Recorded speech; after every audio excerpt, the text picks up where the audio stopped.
Bilang tim teknisnya baik sekali gitu.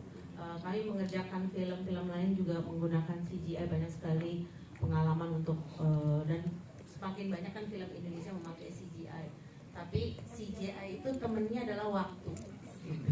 Temennya adalah waktu, musuhnya adalah buru-buru.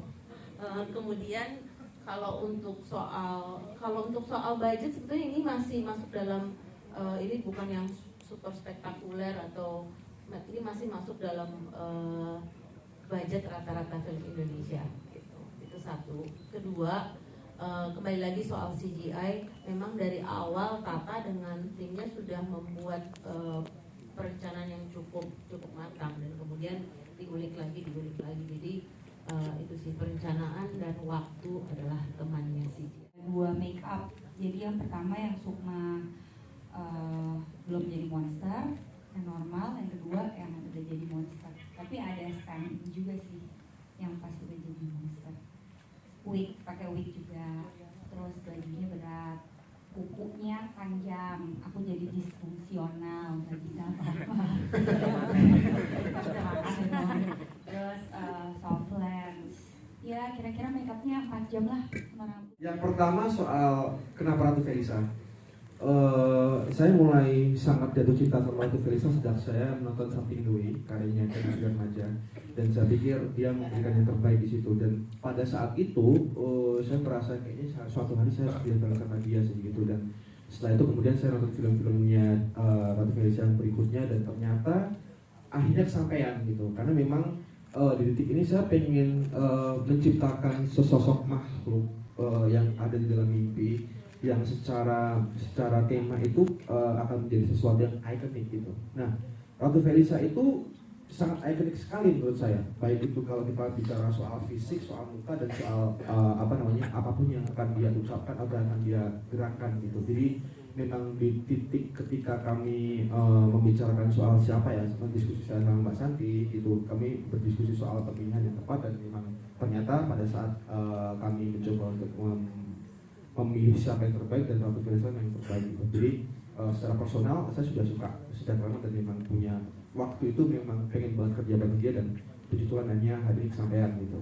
Nah, lalu kalau kita bicara soal inspirasi Sukma itu dari apa, sebenarnya memang di titik Malam Cabut Nyawa ini adalah sesuatu yang beda bagi saya. Tapi sebeda apapun, segrande apapun visual yang saya ciptakan, kan memang yang pertama-tama saya adalah orang Jogja, orang yang besar dari kampung, orang yang hidup di sekitar di mana tetangga-tetangga saya itu selalu bercerita soal horor-horor yang muncul di sekitar rumah saya, mungkin di belakang rumah mereka atau dimanapun yang itu berada gitu.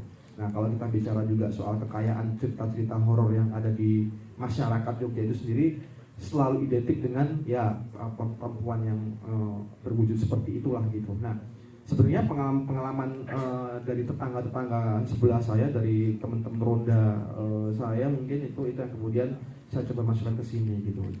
Yang kemudian saya coba kombinasikan sama pengalaman saya dalam menonton film, saya kombinasikan dengan bacaan-bacaan komik ataupun novel yang saya baca. Lalu dari situ ya kemudian munculnya kayak gitu. Jadi bagaimana caranya saya menciptakan bentuk yang itu bisa universal tapi tetap dengan melakukan pendekatan yang lokal gitu. Jadi sepertinya saya agak susah sih menghilangkan ornamen-ornamen Jawa gitu. Saya agak susah menghilangkan ornamen-ornamen kejogjaan saya gitu. Jadi kalau misalnya banyak orang yang selalu komplain bahwa kenapa sih filmnya horornya seputar Jawa mulu gitu, ya karena memang saya orang Jogja gitu pada intinya. Intinya memang Kiki Narendra adalah seorang dokter, dan dia akan tetap jadi dokter. Dokter Martin.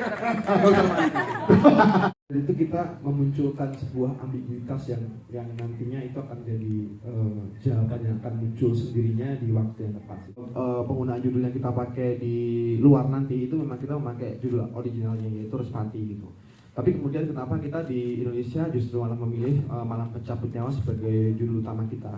Satu, kalau kita bicara soal pertimbangan marketing, ini Indonesia ya kita selalu melihat potensi pasar yang laris itu seperti apa, dan kesini kan memang horor itu masih menjadi primadona bagi para penonton Indonesia gitu. Artinya ketika kita bicara sebuah tema ataupun sebuah genre yang kemudian tetap irisannya ke horor, itu akan selalu menjadi sesuatu yang dinantikan oleh seluruh masyarakat Indonesia dari kota besar maupun kota kecil gitu.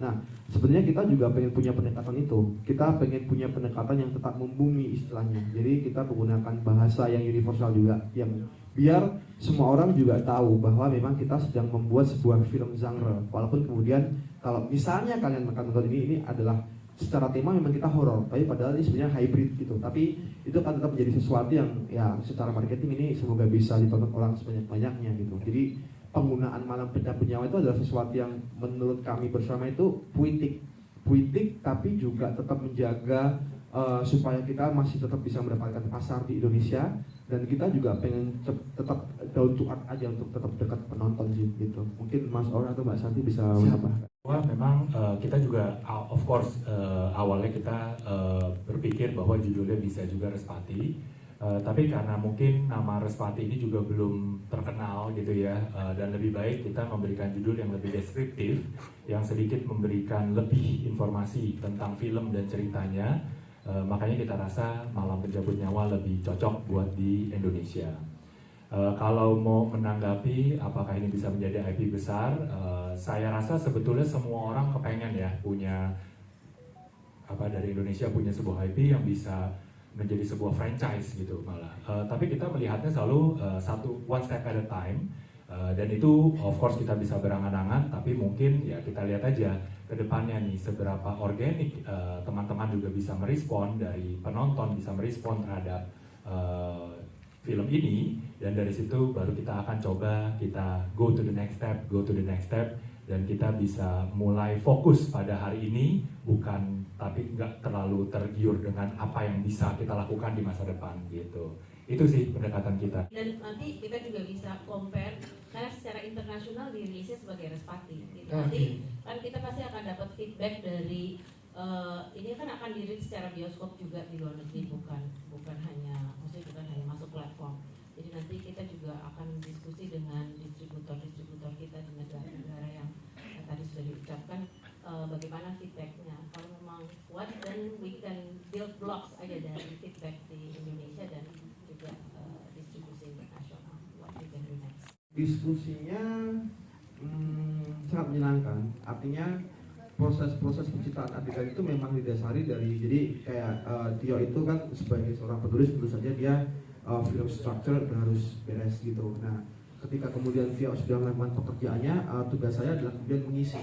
Ketika kita bicara X1, X2, X3 itu kemudian mau kita isi apa? Ketika kita bicara soal eskalasi peristiwa, kita bicara soal eskalasi kengerian, kita bicara soal eskalasi misteri ataupun action gitu, itu menjadi sesuatu yang tentu saja tetap harus berkembang dan harus mencapai titik klimaks yang sangat klimaks gitu. Nah, dari situ kemudian kan diskusi kita berkembang gitu. Jadi dia punya sesuatu yang kemudian dia tawarkan, yang lalu kemudian saya kembangkan, yang lalu ditambahin lagi sama Tio, yang kemudian saya kembangkan lagi, begitu seterusnya sampai kita mencapai titik maksimal di mana kita bisa menciptakan adegan yang memang pengen saya capai gitu. Artinya diskusi itu juga tidak hanya berjalan 1-2 hari gitu, karena proses development kita sendiri aja sudah memakan waktu lebih hampir setengah tahun gitu. Artinya tidak instan kemudian muncul begitu saja, tapi memang kemudian dari situ naskah selalu berkembang hingga kemudian kita berdua bisa menentukan dan memantapkan hati untuk memutuskan adegan-adegan yang seperti apa yang akan kita ciptakan gitu sih. Gini, ceritanya tuh kita dikonekin sama salah satu partner kita juga di base, Ben Subiakto. Band ini yang mengajak Dedi untuk ikutan invest dan basically terlibat dalam project film ini. Satu hal sih yang kita juga satu belief gitu, satu point of view bahwa Dedi ini sangat excited sama perkembangan apa yang terjadi di dunia perfilman Indonesia. Dia sempat cerita, wah dulu pernah bikin film pakai handphone gitu kan sebelum ini, dan ini adalah film yang serius dia gitu yang pertama kali, dan ini menjadi dia represent that spirit lah, pengen maju, pengen nge-push lebih lagi. Kenapa kok film Indonesia begitu-begitu aja? This time waktu dia lihat, dia ngerasa filmnya juga cukup beda dan cukup nge-push dari sisi kreativitas. Itu sih yang alasan dia yang mungkin kalau boleh share sedikit, itu sih yang akhirnya membuat dia juga tertarik untuk terlibat di sini gitu. Saya tidak pernah berpikir sampai ke titik itu gitu, karena saya membuat film dan sampai kapanpun saya adalah seorang pembuat film gitu. Artinya apapun yang akan saya kerjakan ya saya jujur, saya mencintai film, saya membuat film, saya memproduksi film, kemudian saya mempersembahkan film itu untuk penonton, dan capaian utama dari seorang filmmaker kan adalah film itu ditonton oleh orang sebanyak-banyaknya gitu. Jadi kalau ngomongin soal kesadaran bahwa film ini punya potensi untuk dijual ke mancanegara, saya nggak pernah kepikiran seperti itu. Yang saya bisa lakukan adalah saya pengen menciptakan sebuah film yang bagus untuk saya dulu gitu. Karena kalau misalnya kemudian saya tidak cinta filmnya, ngapain saya buat?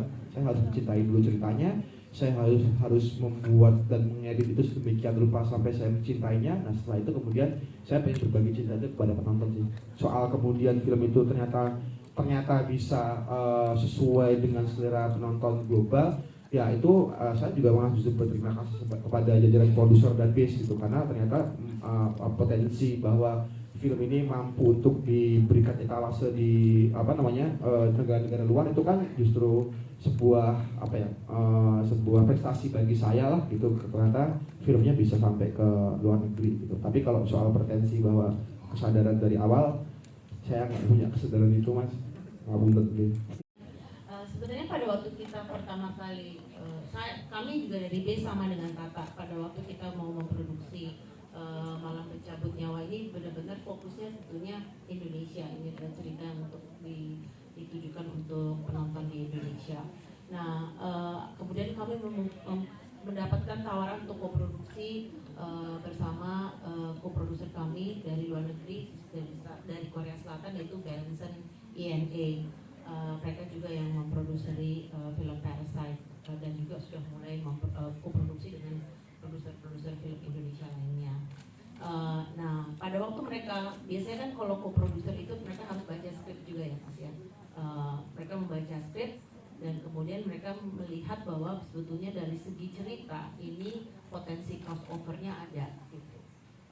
Dan apalagi sekarang memang apalagi untuk genre horor di Indonesia, dengan begitu banyak pencapaian film horor-horor yang lain ya, filmnya Joko atau filmnya Kimo dan film-film horor yang lain, jadi terus terang saja interest untuk film Indonesia itu cukup tinggi pada saat ini.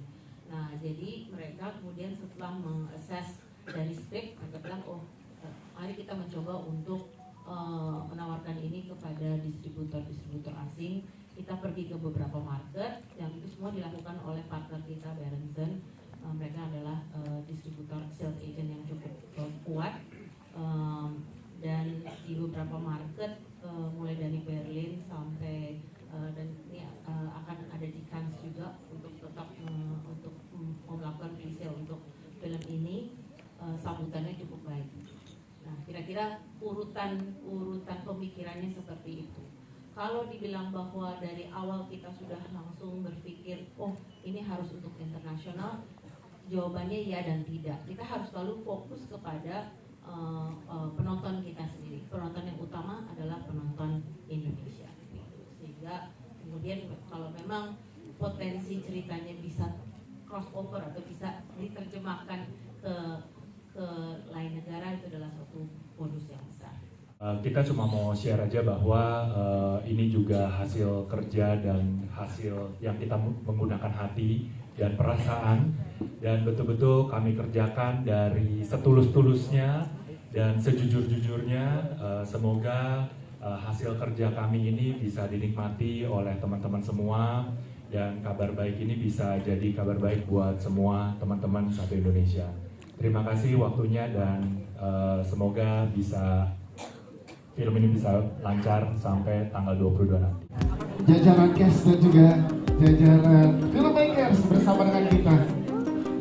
Ya pasti informasikan lagi kepada para penontonnya, pembacanya dan juga pendengarnya Malam Pencabut Nyawa 22 Mei 2024. Silakan bersama dengan kita, Mas Bagus. Yes, Mas Bozar. Oke. Lebih merapat lagi teman-teman. Kiri. Oke, di tengah dulu, tengah depan dulu ya, tengah bawah, tengah depan. Silakan. Di tengah. Silakan teman-teman. Tengah atas sekarang, tengah atas. Ada teman-teman di tengah atas. Ada official fotografer kita juga di tengah atas. Silakan. Di tengah atas teman-teman. Baik, sebelah kanan. Sekarang boleh sebelah kanan. Di sebelah kanan. Sebelah kanan, sebelah kanan. Siap. Oke, terakhir di tengah lagi, terakhir di tengah. Ya, silakan. Oke, baik, terima kasih sekali lagi teman-teman media, terima kasih untuk jajaran kes, jajaran filmmaker, beberapa